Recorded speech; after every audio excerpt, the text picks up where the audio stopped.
كيفكم يا بنات؟ صباح الخير، ان شاء الله تكونوا بخير يا رب. طبعا ايش اليوم راح اسوي نسكافيه مثلا. حطيت في هذه الكاسة سكر على حسب الرغبة. راح احط النسكافيه هذا، كل واحد يحط اللي يحبه، بس انا حطيت هذا يعني. تمام.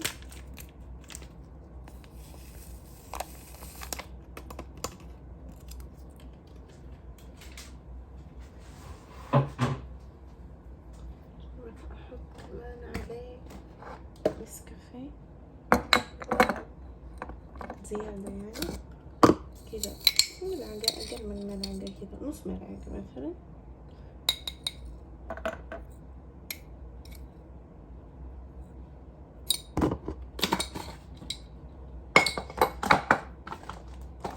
ونحط موية حارة، هي مو مرة حارة.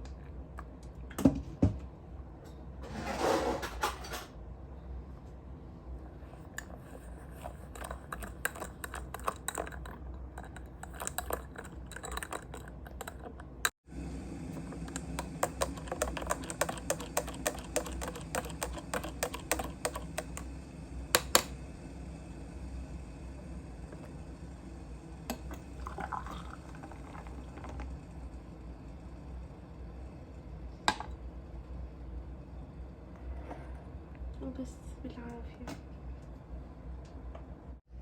طبعا خلصنا النسكافيه حقنا، كذا نبدأ اليوم حقنا وبس والله.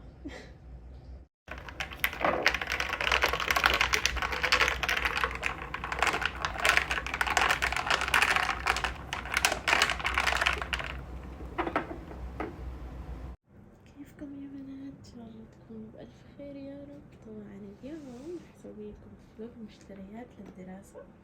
طبعا فلوق سريع كذا خفيف ظريف. غالبا راح يكون فيديو مرة طويل، فراح اقسمه على 2. ما ادري اذا يعني راح اقسمه من جد ولا لا. يعني لو ما كان طويل ما راح اخليه جزئين، لو كان طويل راح نخليه جزئين عشان لا اطول عليكم. تمام تمام يا بنات. اول شيء جبت هذه الشنطة. تمام. طبعا جبت 2، هذه مرة كبيرة. جبت هذه صغيرة منها. ليش؟ طبعا هذه للأيام السريعة، تمام، اللي ما راح احط فيها اشياء كثير، يعني اشياء بسيطة وكذا. ولها سحابين، من هنا واحد صغير ومن هنا الكبير. تمام. وجبت هذه لو مثلا باخذ معايا الايباد وكتب وهذه الاشياء للايام اللي مرة ثقيلة وكذا. تمام. ولها سحاب 2 3 والكبير 4 بس. ولها جيوب من هنا لو معايا مثلا كوب او قارورة موية او شيء يعني. ومن ورا ما فيها شيء، من ورا كذا تنشال على الكتف. ممكن يعني مدري، لا ما تنشال من على يعني ما تنشال كروس، بس على الكتف. هذه تقدر تشيلوها كروس من هنا، تمام، او ممكن تشيلونها من على الكتف، على حسب انتوا ايش تبغون وكيف تحبون تشيلونها. تمام.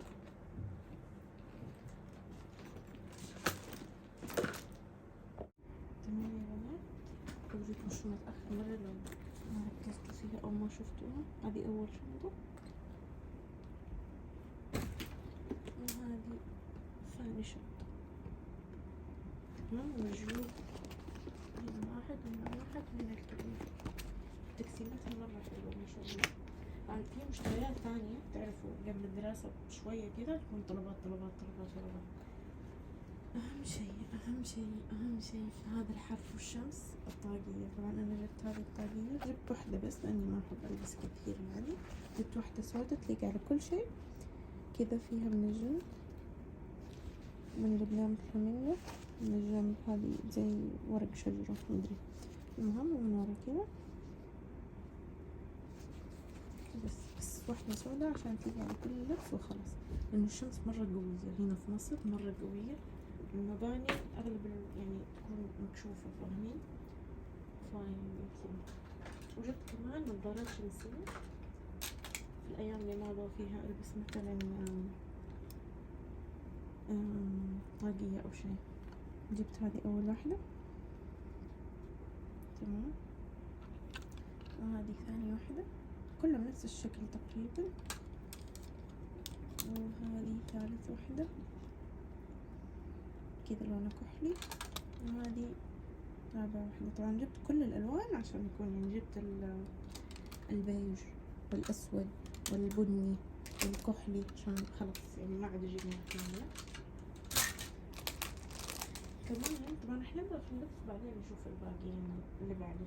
طبعا جبت كمان هذه الجواريب الشرابات 3 مع بعض اللي يكونوا مرة قصار، تمام. جبت منهم هذول 3 وهذول 3، 6 مرة حلوين في الصيف، وبرضه في يعني لو راح تلبسي جزمة قصيرة بوت تبعها قصير أو كعب يعني مرة يكونوا حلوين ومريحين، تمام. جبت منهم 6. وجبت من الطول اللي هو يعني نص عشان الشتا. أنا عندي تمام، يعني هذا مو كل اللي عندي، أنا عندي بس جبت جديد. أوكي، جبت هذول 3 عشان الشتا وكذا، لأن الشتا في مصر مرة برد، تمام. جبت كمان طبعا قلت خليني أدلع شوية، طلعت الجوال تبعي وجوالي كذا، وجبت جبت هذا. يعني أنا المفروض طالبة جامعية وعاقلة وكذا، بس يعني ما شاء الله ما في أتفه مني، تمام. جبت هذا، وجبت كمان هذا. والله ما أدري ليه جايبة هذا الشكل بالذات، يعني كنت متأثرة بالفيلم ولا إيش ما أدري، المهم عجبني جبته. جبت هذا،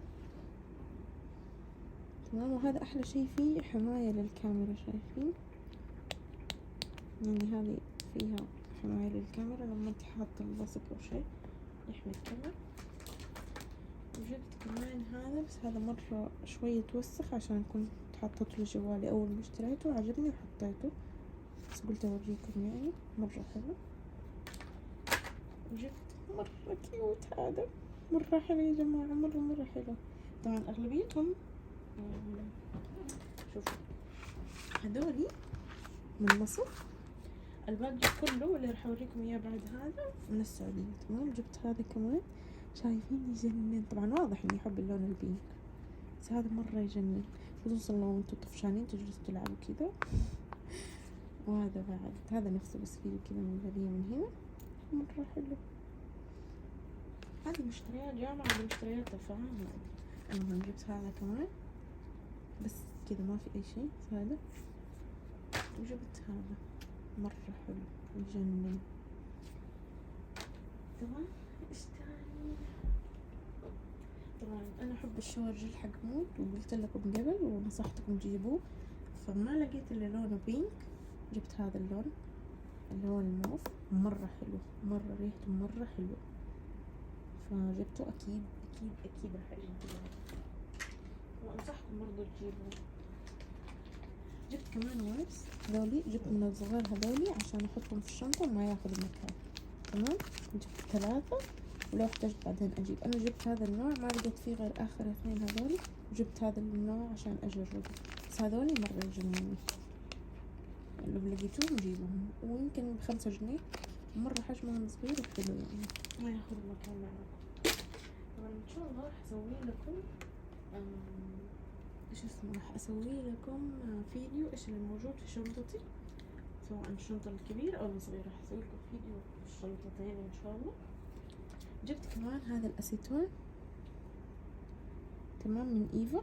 بصراحة ما عجبني صراحة، يعني جربته ما عجبني، مرة ينشف اليد وينشف الأظافر ويسود حوالينه، مرة لا تجيبونه صراحة، يعني نصيحة مني، جيبوا أي نوع ثاني في الحياة إلا هذا.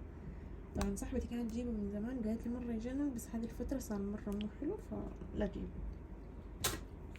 جبت كمان هذولي هذا جبته لبيلو، وجبت هذا النوع مدري ايش هو، بس عجبني انه لونه احمر حلو يعني، بس بصراحة ما ترطب مرة، مو مرة حلو، تمام. بس هذه انا متعودة عليها ودائما اجيبها، بس هذه لونه شفاف عشان لما ابغى لون كذا، تمام، ما لها لون، بس يا دوبك تعطي لمعة. هذه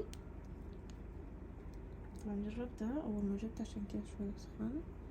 تمام، مرة حلوة وفيها كمية مرة كبيرة، فجبت هذول الاثنين.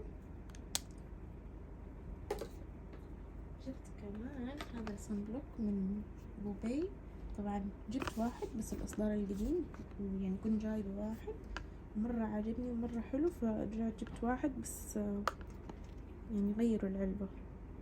تمام، فمرة حلو مرة يجنن يعني.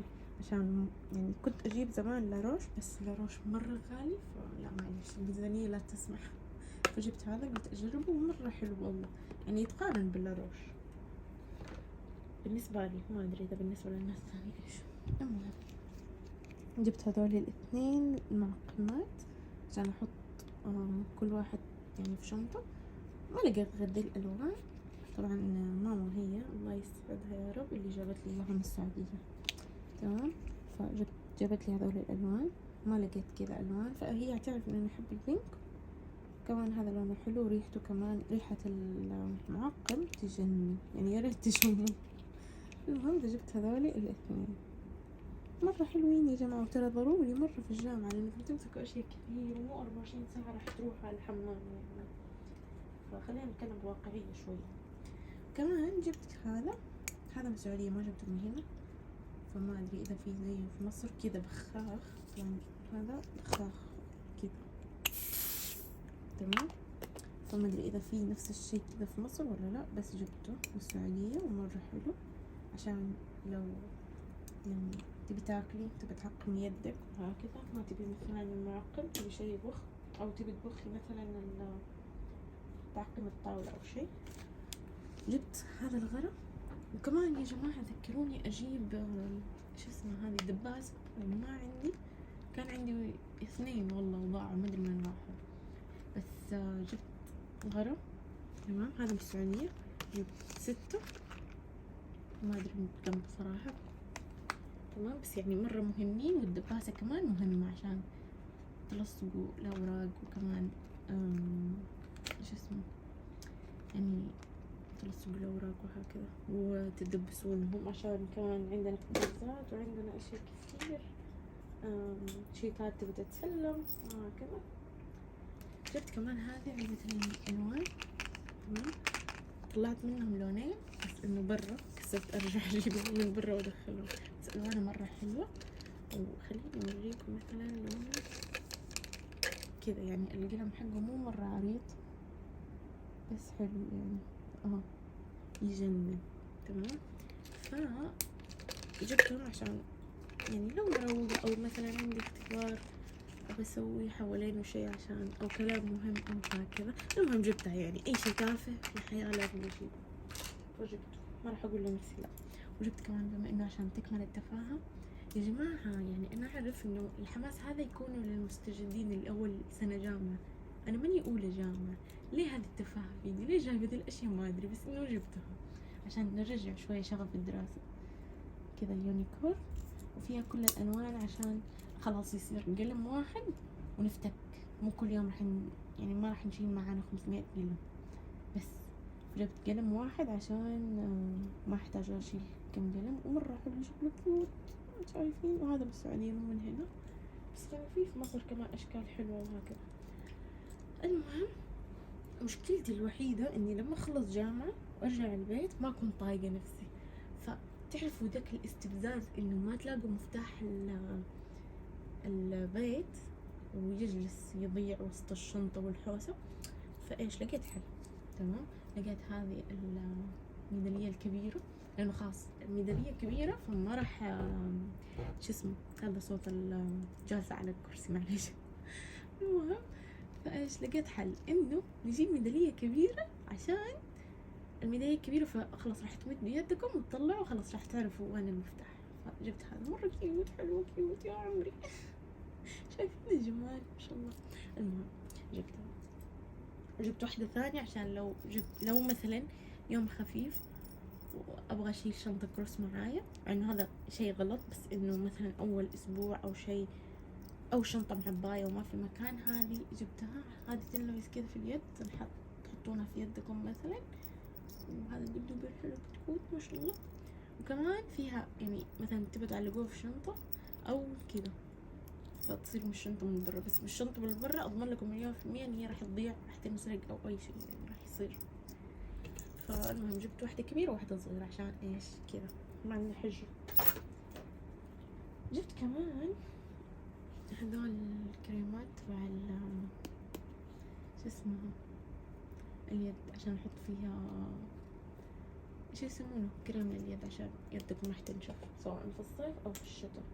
وجبت كمان هذا شيء ما له داعي داخل الدراسة، تقريبا نص الأغراض اللي جبتها حرفيا ما له دخل بالدراسة وما له دخل بالجامعة، بس إنه أنا واخذتها حجة الجامعة لو سمحتوا. جبت مانيكير شفاف عشان أبغى